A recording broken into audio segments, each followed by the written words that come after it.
After a short boat trip to a different part of the Philippines, I was introduced to Tony's other relatives and associates.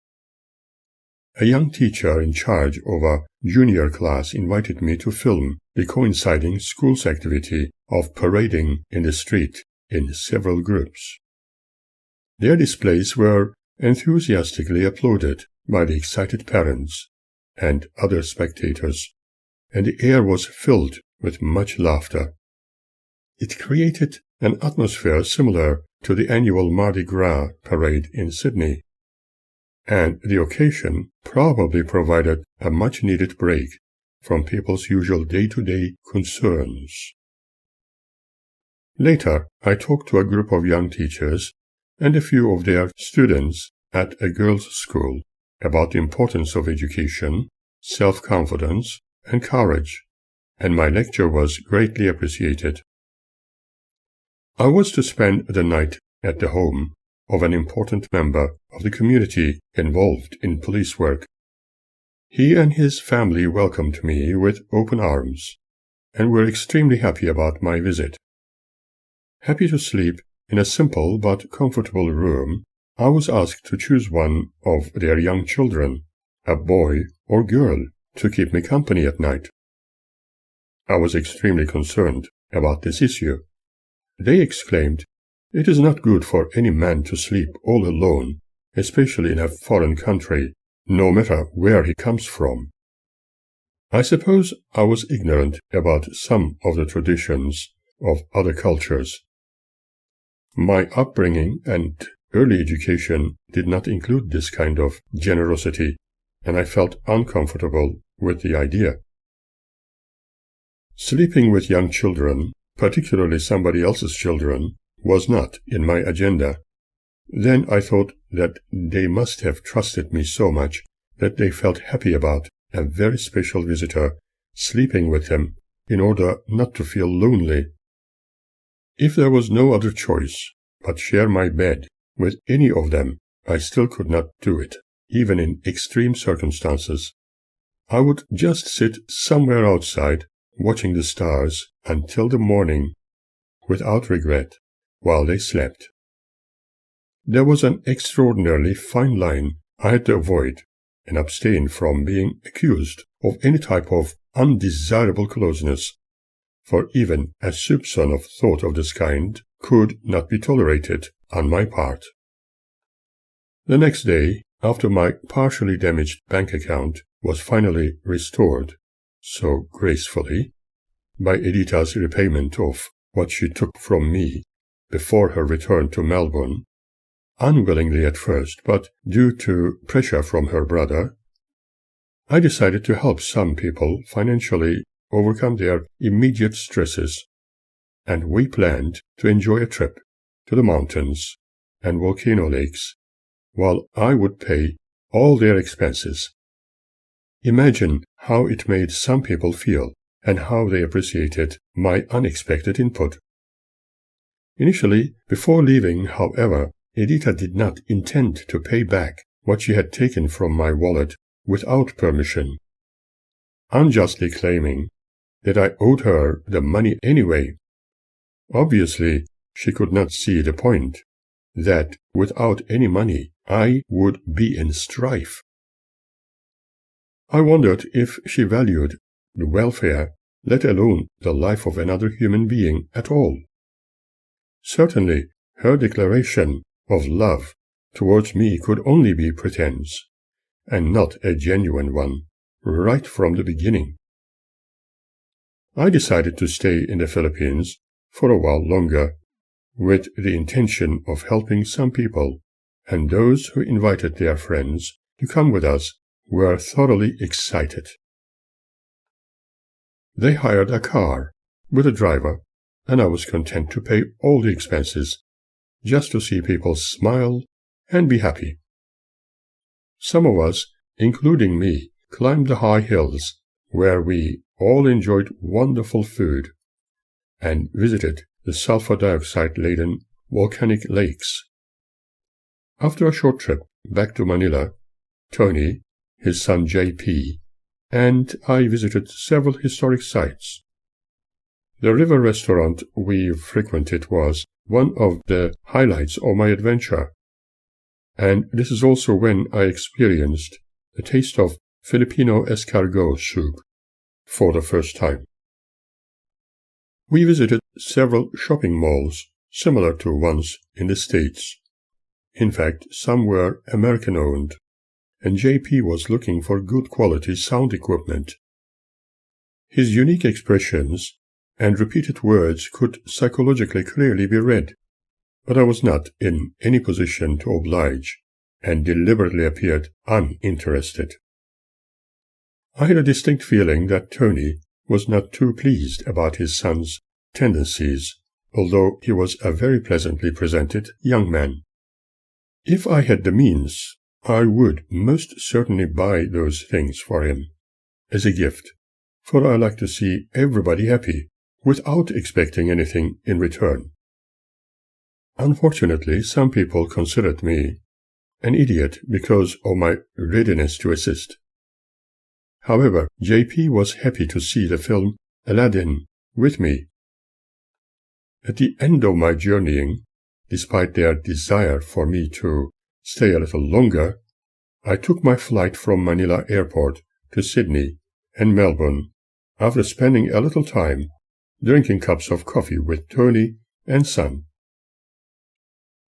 I returned home apprehensively in a taxi driven by an Indian student, and on arrival at Chelsea Heights, I was greeted in a chilled fashion by Edita, who immediately spoke of how much money I supposedly owed her. There was no mention of how my trip was, not any smiles or a welcoming word. It felt like attending a funeral. In truth, I felt unwelcome. As life went on, I elected never to owe anything to anyone. However, we had no closeness with each other due to her known characteristics, although Edita's close associates kept advising me about how well matched we were, and should therefore get married soon.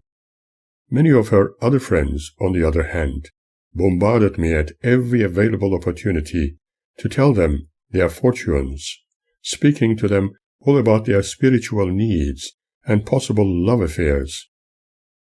As far as they were concerned, as per the only information and advice given by Edita, I was nothing more than a good psychic and fortune-teller, totally ignoring my intellectual standing. Many stories told about Edita by her associates did not paint a beautiful picture. They all pointed at her tendency to be easily led by any man who she often invited into her life. I have never been a person to judge anybody easily, for it is not part of the moral codes I have been brought up with. I prefer to discover it all directly from their personal expressions and behavior. However, observing Edita asking any well-dressed man about his attire and inviting him to her place was a little unusual. I decided not to inquire about anything like this, for I did not want her to classify me as jealous. It was not my interest, and therefore I remained completely unstirred. She worshipped her son as if he was the Christ, and more intelligent than other well-educated people, including me. However, Robert was an average boy with an extremely spoiled characteristics, wanting to have everything which shone brightly for himself, never wanting to share anything with any of his friends. Occasionally I took him to the city, often visiting the Minotaur bookshop, where he chose several comic books and magazines. I gladly bought them for him while thinking about my son Claude. If he had still been living with me when at Robert's age, he would also probably be interested in these books.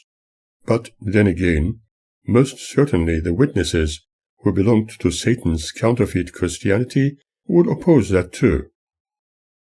Edita remained uninterested in contributing towards the cost of those magazines and other reading material the boy was keenly interested in. I believe his interest was initially encouraged by one of his best schoolmates, another boy from a broken family whose mother was Maltese and the father of Japanese origin. Robert spent a lot of time with him and talked about the other boy's flamboyant father and sexist interests, but that did not stir Edita in the least. After a short visit from Gus's associates from Holland, Edita often emphasized that she would not worry if the boy had girlfriends or was intimately involved with other boys, just like those Dutch friends. I was unsure what she was aiming at. However, it was none of my business. I strongly believe that Edita hoped there was a chance of getting married with me and demanded that Robert call me Pops all the time. This could be due to some of her friends' strong encouragements for Edita to consider that the boy looked like me. I am yet to discover the major similarities they spoke of. I, the foreigner, could never replace his father, Gus, and his love towards his son. How could one bypass his own father's love? In addition to this, there was a certain resentment towards me, observable in Robert's behavior, although not yet thoroughly emphasized. But the usual pattern was very clear. Yet Edita preferred, or was incapable of seeing, the emerging problem. Perhaps I was meant to be purchased for a very specific reason, to fill the desperately sought-after vacancy. Let me tell you about one of those behavioral anomalies I directly experienced. In the city, once Robert started to shout at me loudly, naming me anew in front of crowds of people, curiously looking at us, because he did not get what he wanted, and kept calling me idiot, idiot, idiot. I felt he was repeating his mother's description of me, as she saw fit. Although I gently warned him against calling anybody like that, he yelled again, "But you are an idiot," and kept going with his mantra for a while longer. I softly told him again not to continue with it, but he was relentless in calling me further with this new name. I told him that I was going to tear the comics I had just bought one by one every time he called me with that ugly word. However, he was like a dog with a bone. As he continued with his performance, I started to show him how serious I was. He began shouting even louder, "You are an idiot, idiot, idiot," adding, "I will call you only an idiot. You can't do anything about it, idiot." At that moment, a couple of police cadets were walking just opposite us, and he shouted again, "You can't do a thing. You are not my dad. If you hit me, it's child abuse." Right in front of the officers, I smacked his rear end and told him to go and complain about it now. The gentleman in uniform could only laugh. He stopped, shouting he was going to stay there, but since I was not interested playing this game, I told him, "Fine, you stay here then." As I distanced myself just a little, he panicked and started to run behind me. He, the little Robert, was so furious he could literally drown me in a drop of water. He sulked and kept calling me all the way to Chelsea Heights in the crowded train with his newly adopted mantra. When we finally arrived home, the very first words which came out of his mouth were all about how naughty Pops was and that I hit him. It was evident that Edita was very angry with me by simply looking at her face. She kept quiet for a very short time, then suddenly exploded, loudly shouting, "Robert would never call anyone like that. Never he would use that word you are telling me. Never, never. You must have done something really bad to hurt him. You have no right to complain about my angel." I remained unstirred while she continued with her outburst. "I think somebody is telling me lies. and it cannot be my angel. My Robert never tells lies." This was so reminiscent of my supposed family, and Robert was very happy with his achievement, joyfully giggling. This was the way life happened around me when I was led to live in Chelsea Heights on totally empty promises. This occasion provided me with everything I needed to know. I stayed there a few more days in complete silence, during which Robert kept going with his tantrums against me, but Editha took it as a passing trend, and had already forgotten what her son had been calling me, as if it had never happened. The truth of the matter was that I had been looking for suitable accommodation elsewhere for a considerable time without making any mention of it. Unfortunately, my friend Reg had not been doing well with his health, gaining more weight, and the doctors urged him to lose some of it before they could do something with his heart, which needed a bypass operation. I visited him several times with Editha, both at his home and in the hospital. She held his hands in an effort to calm him, which he thoroughly appreciated, as he later told me. He was extremely grey and green when lying in the hospital bed for one last time. He turned 64 in August 1994, and a week later he passed on, with the cancer having quickly spread into his entire body. It was very sad to see someone with a great ability to sing and a mind which was logical and philosophical as his pass on so early. He was familiar with my personal tragedies, such as one of my daughters attempting to poison me, and later their ungrounded accusations with all sorts of ugly things when I was struggling with my health, enduring hernias and prostate-related complications. I remember how Reg had once helped me when I was so gracefully granted access to my son on a fortnightly basis, just for a few short hours, because Magda demanded that my access to Claude had to be only a supervised one, obviously on advice from Jehovah's Witnesses. In other words, I could only pick my son up in the presence of another friend, and as I mentioned elsewhere, Reg volunteered to do so. As I have shared his own sad story by listening to him, he also shared my unfortunate state due to the Jehovah's Witnesses fanaticism my wife had been conducted into.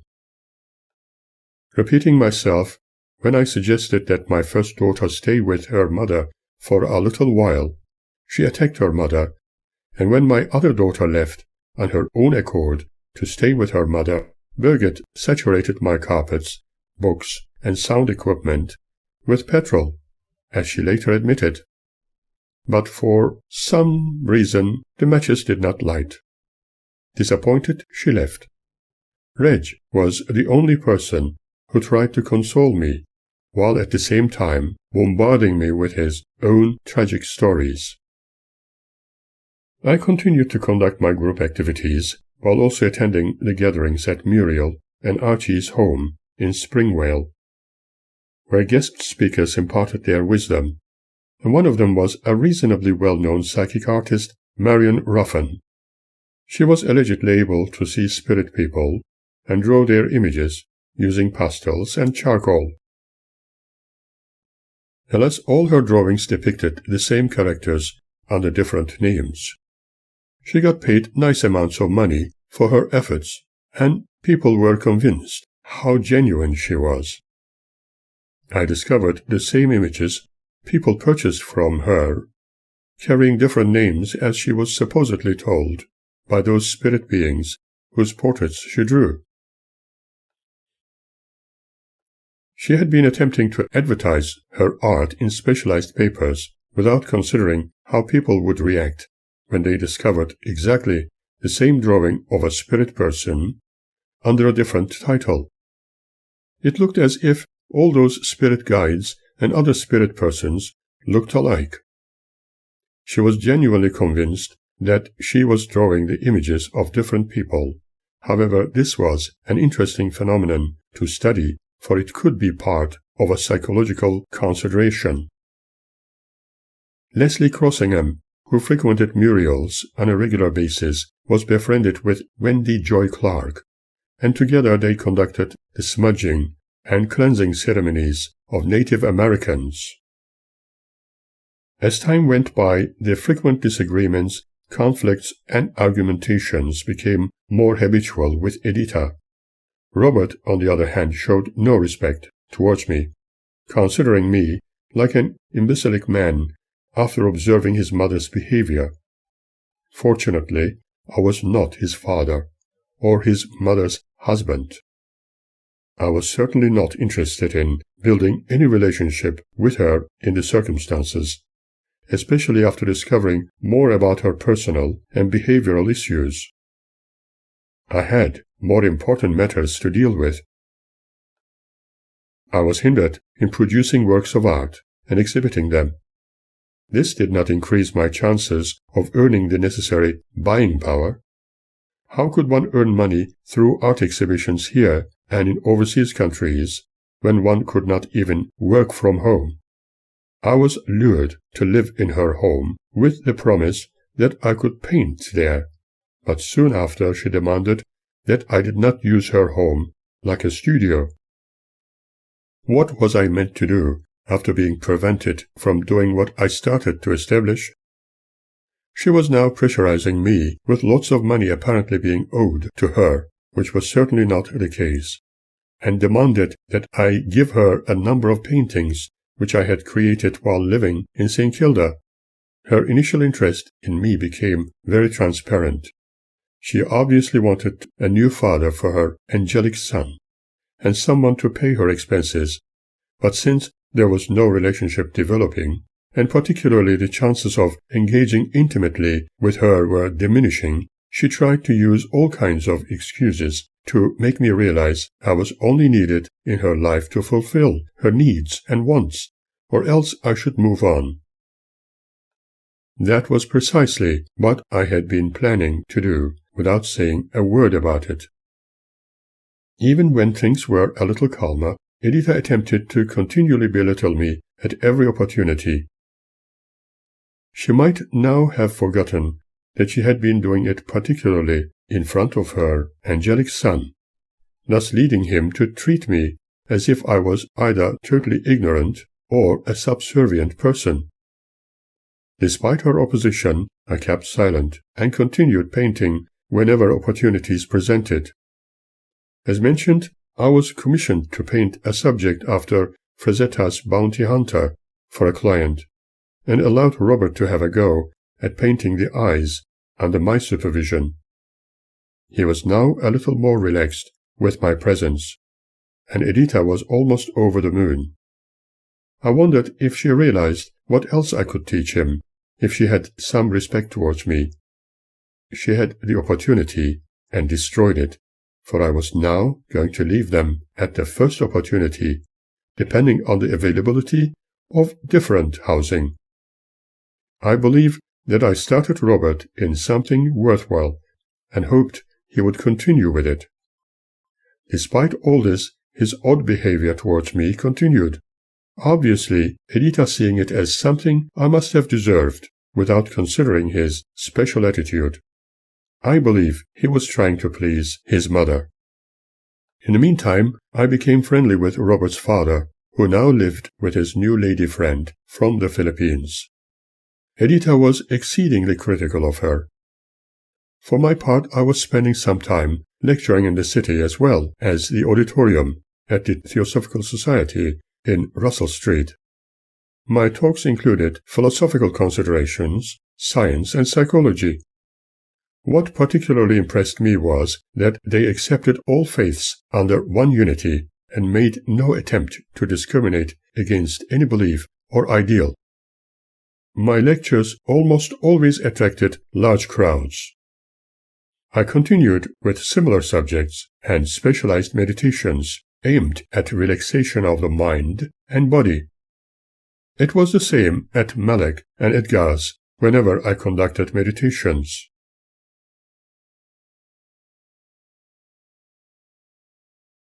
Margaret provided a very damaging negative input against my person based on her ungrounded disappointments, and yet still desirous to be closely involved with me. However, due to her opposition towards me for spending time with a woman from the Philippines, she was disillusioned, as was evident from her unique expressions. Malak was also a Sai Baba devotee, like Margaret, and therefore whatever was discussed between the two of them had some bearing. Margaret was apparently very pleased with what she discovered when she attended my group, and was willing to continue. Malak constantly pressurized me to marry Margaret, for she was a good woman and was devoted to Sai Baba. Edgar, on the other hand, always claimed that something about that lady was not quite right, but Malak could not accept any opposition to her way of thinking. She had to be the big I am. I felt there was need to explain myself as to why I was not interested in what she saw fit for me. When Editha also desired to join that group, all hell broke loose. She told Malak discreetly that we were sexually involved and were intending to get married soon. She claimed that her son resembled Suren more than her former husband. Upon this, Malak interrogated me once more, asking me when I was planning to marry Editha, for it was probably the best thing that could happen to me, obliging me to explain a few home truths. Instead of trying to understand me, she kept advising that I should get married with Editha, although she would prefer to see Margaret living with me as husband and wife. I was extremely stressed out. I could not understand Malak's concern, behaving as if she was my superior or my mother. Again, I chose to keep quiet and unstirred, even if they chose to jump up and down with anger, because I was not going to follow anybody's dictates, but rather follow my own heart. As a result, Malak once again decided that I should conduct my group elsewhere, for they already had a Sai Baba group, and that was apparently the best for them. I suppose one could easily guess why, but another member and his mother, having noticed the difference, as they put it, decided to continue with my meditation group at their premises, even suggesting that when I arrived at Bentley train station, somebody would meet me and take me to their home in Center Road. Interestingly, Malak and Edgar later wanted to continue with my meditations. That gentleman, a practicing accountant, was now very happy about the situation, and his mother, a very devout Christian, thought she had finally met a true and genuine teacher. They were all extremely enthused about my input when we conducted a wholesome discussion group in a New Age sense and in the quantum way of thinking. Since they were paying a substantial fee to the person conducting Sai Baba-related meditations at Malak's, they preferred me to conduct the group for free, but would occasionally pay me a small amount of collected donations. I had a feeling that because I was doing what was requested of me, some people could not grasp the importance of paying something for the services they received, probably considering all the time spent with me not being as necessary as the other person's input. In other words, some could not value my services, for they had apparently been voluntary. They could not see that I also needed the means to look after myself, perhaps considering me as a very wealthy individual, needing no income like the other gurus. However, I was unable to generate enough income while living in Chelsea Heights, due to circumstances forced upon me. Although I completed the painting, Bounty Hunter, the people who initially commissioned me to paint it had cold feet due to their financial traumas. I received nothing for it, although they had agreed on the price originally suggested, and that made me feel completely devastated. I suppose I should not have trusted people, for it was really tragic, especially when my own expenses needed to be paid as well as what Edita relentlessly demanded. I did not know how to squeeze blood out of stones. Edita had to pay her own debts, and most reluctantly accepted the idea that I was unable to generate an income, as I once could when living in St. Kilda before my move to Chelsea Heights. Although she had a regularly paid job at the Australia Post in the city, she still expected that I pay expenses which were not mine, and I was certainly not going to steal or borrow any money. During the days of calm, Edita decided to join my group again after a short break, and, as she said, she was hearing good things about those meditations I conducted. I could not reject her wanting to join in. Having enjoyed these sessions, she decided to visit Malek for their specialized private meetings. Again she spoke of us being very closely related, emphasizing that we were enjoying sex together. As usual, Malek, being a very judgmental individual and panic merchant, took this in a very wrong way. I wondered if Edita did what she wanted all along on purpose. My indirect psychoanalysis on professional grounds, one could see how disappointed Malek was, remembering she had to be in control of other people's lives. Obviously, there was a psychological issue here. According to her way of thinking, as one knew from her friends, apparently I needed to follow a form of celibacy without any sex partner in my life, otherwise I was a pretender. Maybe she thought of me needing to be a priest, if not like one of those Indian gurus expected to live without a partner, ignoring the fact that some were performing truly sinful deeds behind closed doors, which were openly known all around the world, but creating the impression of living a more decent life. Although she originally expected me to get married with Margaret, having discovered my allegedly close relationship with Edita, Malek, in her wishful thinking, formed the idea that perhaps I should be involved with Edita. But seeing nothing was happening towards fulfillment of her wishes, she grew very cold towards me. In compliance with her demands, certain members of the group did not want to see me anymore. I was thought of as being an immoral creature in her eyes. Seeing only a tableau painted by Margaret, Edita, and somebody else I will be telling you about soon. It seemed that my ex-wife and her close associates were not alone in thinking that I had to be someone who played around with other women and was immoral.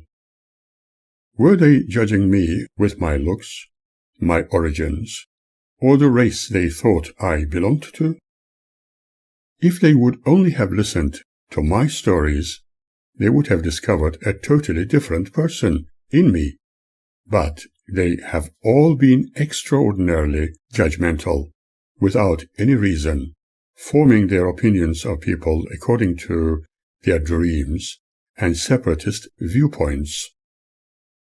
I know also that their behavior towards or against others remains just the same. Their kind of attitude against others is indeed soul-destroying. However, when those who are being judged no longer associate with them allegedly those claiming to be the only righteous ones, create all kinds of fault in their imagination to justify their own wisdom, which they themselves may or may not realize ever existed.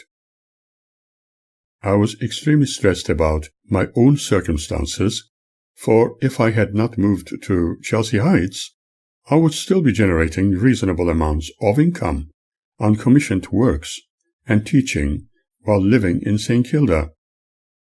Everything was looking good in that regard. Although I did not try to talk about this issue with her any longer, Edita continued finding faults with my person without consideration of my educational and cultural background, only declaring her own supremacy in all things. She tended to argue on completely trivial issues in regard to her emotional needs, constantly complaining about everybody else. She continued asking me to predict if she was going to live with someone who could love and cherish her, or was she going to remain all alone in her mature age. Obviously, realizing something important was broken to pieces, she was very frustrated. My unwanted but minor arguments with Edita greatly saddened me. She was relentless. Repeating myself, I resorted to remaining silent most of the time. Whenever Christina from ABC Radio or Margaret from Sydney phoned me, Edita showed extreme jealousy, sometimes criticizing me for wasting her money by spending long periods of time on the telephone. However, I was not. One evening, after her arrival home, she tried to chastise me in regard to her brightest star, her son Robert, and his current attitude of the ugliest kind against me. She said Robert would never behave the way he did towards me if I did not say something nasty and hurtful to him. In total honesty, she could not see the negative effects of his attitude towards me, as if I was about to replace his father. He was artificially friendly and at the same time resented me, although I preferred to remain as a family friend. Edita accused me of being a bad role model to him, for he was deliberately nasty to me, and that was allegedly most unusual for him. Whenever there was any chance, I attempted to teach him painting, and he enjoyed it. However, his strange behavior towards me was interpreted as him being very friendly with me as far as Edita was concerned. Obviously, she interpreted her precious angel's undesirable behavior as his absolute joy in my presence. I tried to help him how to stand tall when he had to face a few bullies at school and had been complaining about it. When he had a very inflamed appendix and needed urgent hospitalization while his mother was at work, I gladly assisted him cope with the excruciating pain, and at the hospital stayed with him, sitting by his bedside after his operation all night through, in his mother's absence, although he was not my child. His father visited him the next morning. Robert had many reasons to be a little friendlier towards me, but under his mother's influence he remained otherwise. I considered him once as if he was my own child, often looking after him when his mother was very busy.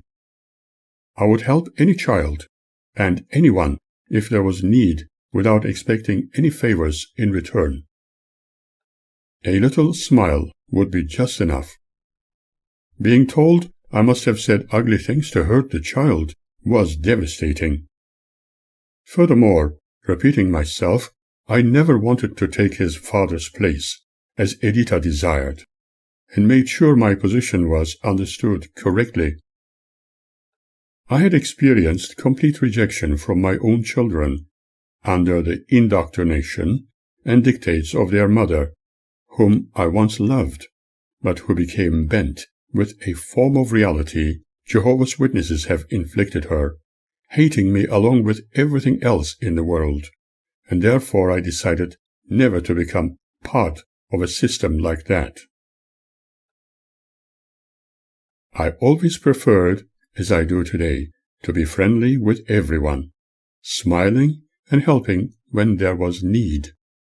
I believe many people who do not belong to cultist movements feel that way towards me too, for they can see that I am a friendly person, loving every human living on the face of the earth. And children always smile at me, for they feel deep inside their hearts that I would never hurt anyone.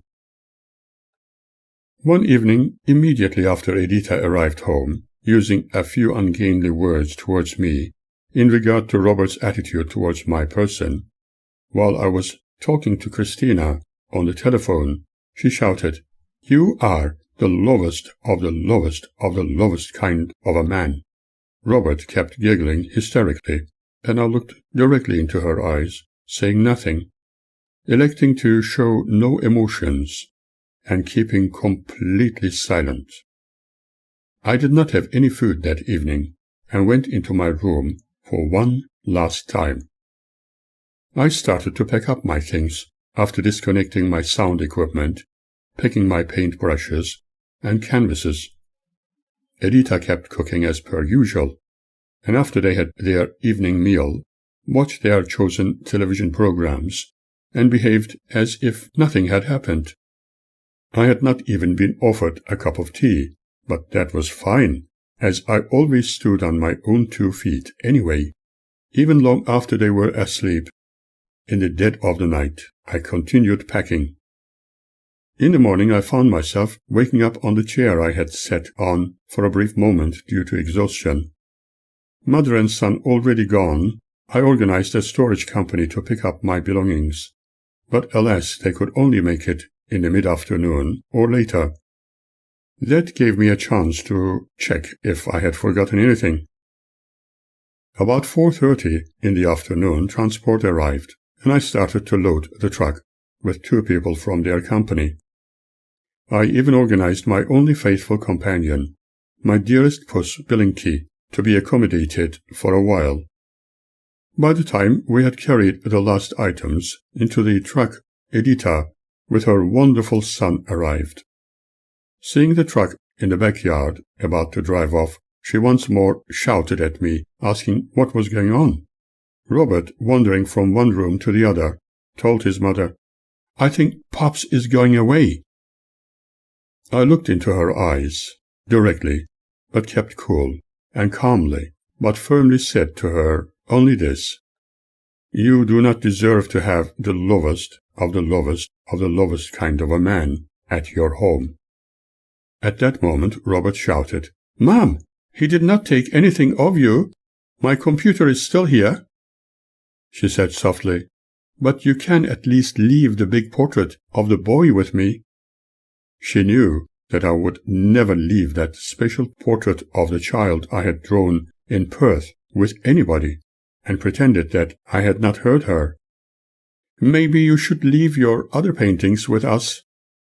I already had, and left Edita's place for one last time, hoping that I would never see her again. I needed to have all my household goods, furniture, musical instruments, and piano stored until I was housed.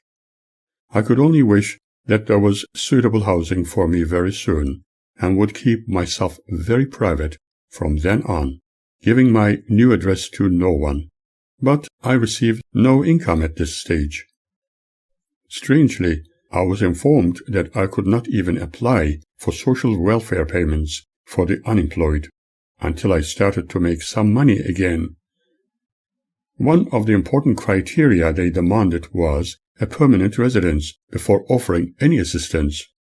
Imagine having no income, no money, and you need to apply for such benefits while you have no known address to call home. It was going to be a catch-22 if I had to be housed before applying for any help.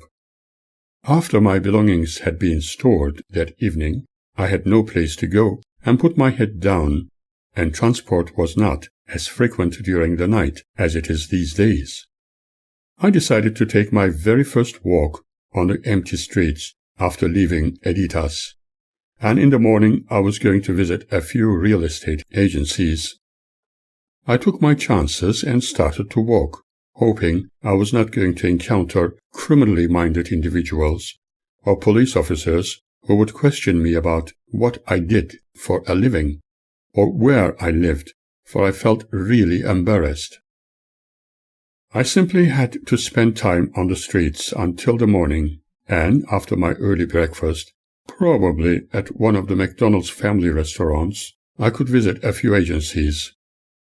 I walked slowly, very tired and devastated after all the packing and loading the storage company's truck, but I did not regret leaving Editas. Indeed, walking in the empty alleyways, even just living on the streets and starving, was far better than living under her roof. I was convinced that she had no human feelings of sadness for what devastation she created. Alas, I was on the receiving end, yet wished her a good and restful night in my thoughts. I was having a mental conversation with my invisible friends as I kept walking in the dead of the night. I was certain that my ex-wife and her unfortunate children would probably consider it as my deserving. The first real estate agency I approached suggested that I should call in the next morning for possible good news about a small dwelling at the back of a house in Springvale, close to a primary school. I wondered what I was going to do until then, and decided to check other agencies in the vicinity. One suggested that I should go and see a dwelling in Springvale. Full of hope, I went there, only to discover what a derelict place it was. In fact, even an animal would find it difficult to settle there. One could literally see the outside world from the corners of every room, and the loose flooring.